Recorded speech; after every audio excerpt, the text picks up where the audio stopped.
காட்டி பொய் அகற்றி மெய் காட்டி மெய்யை கூட்டி.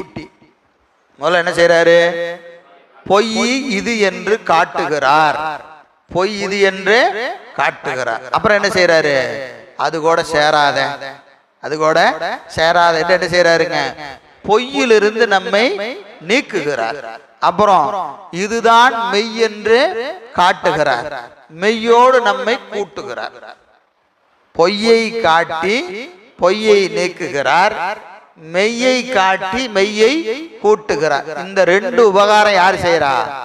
குருநாதன் நமக்கு செய்கிற உபகாரம். குருநாதன் நமக்கு செய்கிற உபகாரம். சைவ சித்தாந்தத்துல இத ரொம்ப எளிமையா பாச நீக்கம் சிவப்பேர், பாச நீக்கம் சிவப்பேர், முத்தி நிலையை எளிமையா சொல்ற இடம்.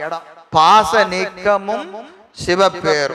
பாசம் நீங்கணும், சிவத்தோடு கூடணும்.